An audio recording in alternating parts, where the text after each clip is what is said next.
जय माता दी, जय माँ कामाख्या, जय श्री महाकाल महाराज।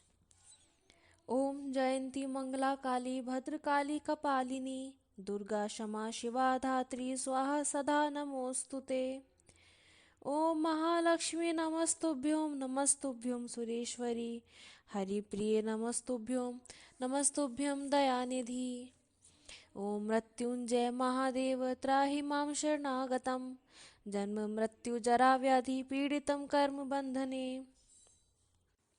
देव राधा ट्रस्ट सत्यवाणी चैनल की ओर से स्त्रियों के संतान उत्पन्न क्यों नहीं होती है, या संतान होती है तो मर जाती है, या संतान होती ही नहीं है, तो यह सब किन योगों की वजह से होता है। आज इस विषय पर आपको ज्योतिषीय विश्लेषण बताया जा रहा है।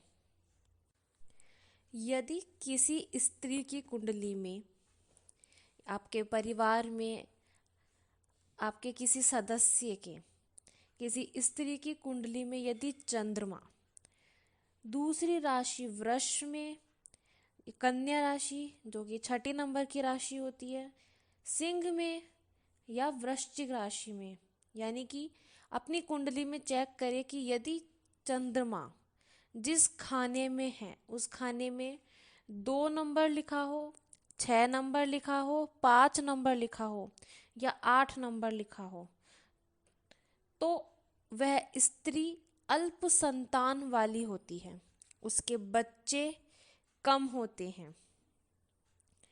और यदि पंचम भाव में, 5वें घर में यदि धनु या मीन राशि हो, अब धनु राशि हो का मतलब हो गया कि आपका सिंह लग्न हो, तो पंचम भाव में 9 नंबर लिखा हुआ होगा। और अगर वृश्चिक लग्न हो तो पंचम भाव में 12 नंबर लिखा होगा। तो अगर उस भाव में, पंचम भाव में गुरु स्थित हो या उस पंचम भाव पर क्रूर ग्रह की दृष्टि हो, तो संतान होती ही नहीं है, या होती है तो मर जाती है। और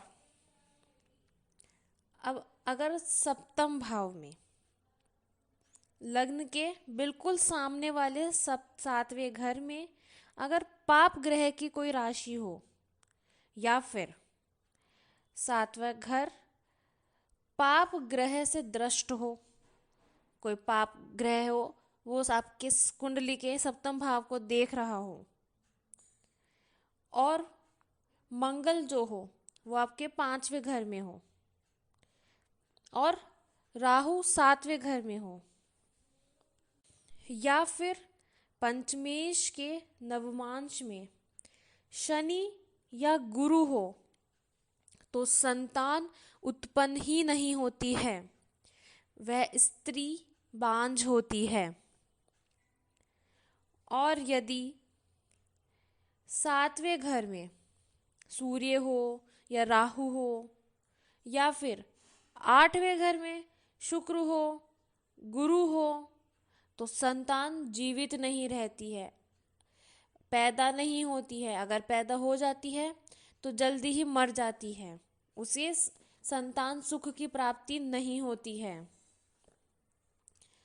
और यदि कुंडली के 7वें घर में चंद्रमा बैठा हो या बुध बैठा हो,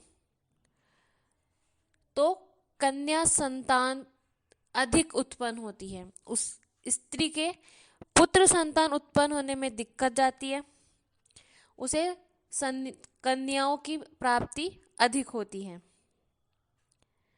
अब ऐसे ही अगर कुंडली में 5वें घर में सूर्य हो, तो एक पुत्र की प्राप्ति होती है, क्योंकि पंचम भाव से संतान का विचार किया जाता है। अब यदि 5वें घर में सूर्य बैठा होगा तो एक पुत्र की प्राप्ति होती है, मंगल हो तो 3 पुत्र की प्राप्ति होती है, गुरु हो तो उस स्त्री के 5 पुत्र होते हैं, और चंद्रमा बैठा हो तो उसके 2 कन्याएं होती हैं, और बुध हो तो 4 कन्याएं, और शुक्र हो तो उस स्त्री के 7 कन्याएं होती हैं। अब यदि नवम स्थान यानी भाग्य स्थान में शुक्र बैठा हो तो उस स्त्री के भी 6 कन्याएं होने का योग होता है। और अगर 7वें घर में राहु हो तो 2 कन्याएं होती हैं, उसके पुत्र संतान उत्पन्न नहीं होती है। अब यदि कुंडली के 5वें घर में कोई 3 पाप ग्रह बैठे हो, या फिर 5वें घर को 3 पाप ग्रह देख रहे हो, और जो पंचमेश है वो शत्रु राशि का हो, तो वह स्त्री बांझ होती है, उसके संतान उत्पन्न नहीं होती है, संतानहीनता का योग होता है। अब यदि अष्टम स्थान में चंद्रमा और बुध हो तो यह काकबंध्या योग कहलाता है, उस स्त्री के संतान उत्पन्न ही नहीं होती है। यदि अष्टम में बुध, गुरु और शुक्र हो तो उस स्त्री के गर्भ का नाश होता है, उसकी संतान उत्पन्न होकर मर जाती है, वह संतानहीन रहती है। और यदि सप्तम स्थान में मंगल हो और उस मंगल पर शनि की दृष्टि हो, या फिर ऐसा हो कि शनि और मंगल दोनों ही 7वें घर में बैठ जाए, तो गर्भपात होते हैं और संतान होने में बहुत दिक्कत जाती है, उस स्त्री के बहुत कम संतान उत्पन्न होती है, और वो भी बहुत मुश्किल से होती है। तो ऐसे योग जो स्त्री की कुंडली में होते हैं उस स्त्री के बांझपन को बताते हैं।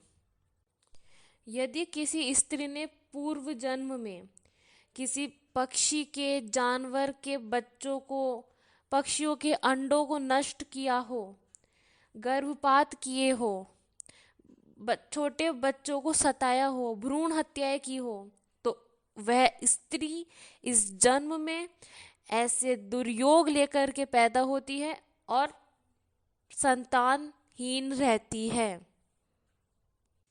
किंतु इन योगों का उपाय करके अपने पापों का शमन किया जा सकता है। तो यदि इस प्रकार के कोई ग्रह, नक्षत्र, कोई योग आपकी कुंडली में बन रहे हो तो आप देवराधा ट्रस्ट सत्यवाणी चैनल के व्हाट्सएप नंबर पर संपर्क करके इनका परिहार और अपने पूर्व जन्म के पापों का प्रायश्चित कर्म करवा सकते हैं। जय माता दी, जय माँ कामाख्या, जय श्री महाकाल महाराज।